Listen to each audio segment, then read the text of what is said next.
my generation I was born in 90, right? So I'm a 90s baby, and I came up in my teen age in the 2000s. Excuse me. People that's from my era, there was a lot of broken homes and single moms and all that type of stuff, right?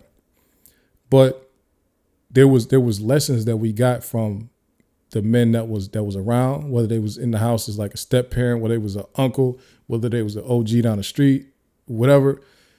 We got lessons, and them lessons was considered like toxic masculinity. Nowadays, a lot of them lessons that we got back then, it was considered toxic masculinity, right? But I actually think that toxic masculinity was like hyper masculinity, first of all, and it kind of helped us to retain, in my generation, helped us to retain some of the masculinity with all of these single moms. Because if you grow up in a crib and your mom is the only one giving guidance and all that, for the most part, you're going to mainly just pick up on whatever your mom is doing and just copy it, right? So with that hyper masculinity piece, now, because with the hyper masculinity piece, we was picking up things that can help us boost our testosterone somewhere. Outside fighting, playing, doing dangerous stuff, playing football in the street. You know what I'm saying? Say you might have been doing some crazy workout outside with some older homies or whatever like that. All of these things help increase your testosterone, whether you want to agree to it or not.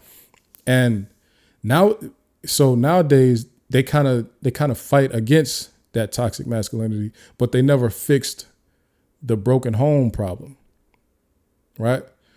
So when you don't fix the broken home problem, that means there's still a whole bunch of single moms out here. But then you got rid of the thing that helps these young boys increase their testosterone. You got rid of that, right? And that's why with these younger kids now, and I'm not knocking them at all, I'm just an observation. A lot of these younger kids now, younger dudes, they get called sassy a lot. They get called super feminine a lot. They get called feminine all the time.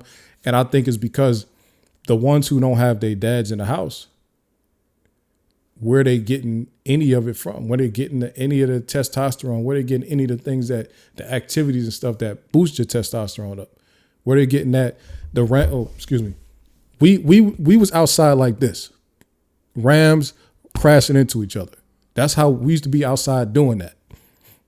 And if it wasn't just like, not saying that we was just fighting all day, I'm saying we was doing competitive stuff that just kept us, kept our testosterone high as young boys. All different types of stuff, whatever you want to, anything. You know what I'm saying? Racing,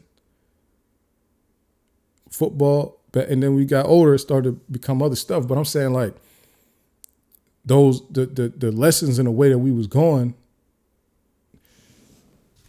it did help us retain some of it.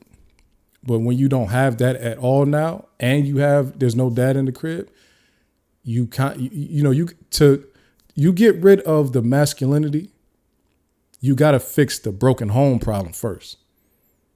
Like, that never got fixed. There's still a whole bunch of broken homes. So we need these boys to get it from somewhere. Where they gonna get it from?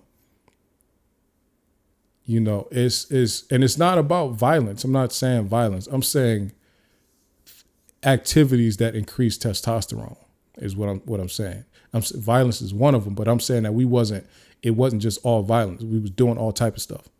You see what I'm saying? So it's like you gotta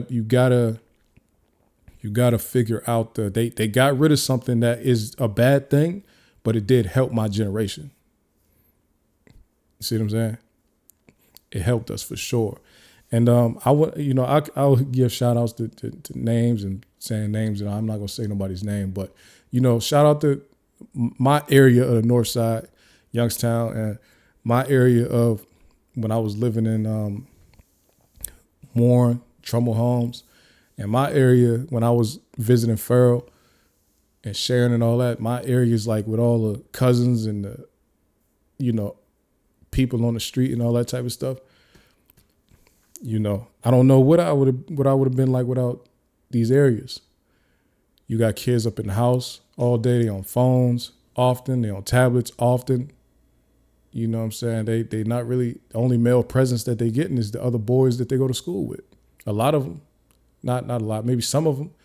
Some of these boys ain't getting no male presence till they go to school, and there's other kids. You feel me? So, man, that's tough. I want us to really be mindful of that. You know, don't knock our survival mechanisms because it might not be perfect. That hyper masculinity, that what y'all call toxic masculinity, helped us. We might not be the most emotionally intelligent people, or not emotionally intelligent because we understand our emotions. We might not be the most emotionally available people. Our generation, we might not be, and people before us, we might not be the most emotionally available people. But that masculinity that y'all call toxic masculinity, it helped us. It helped us with accountability. It helped us with responsibility.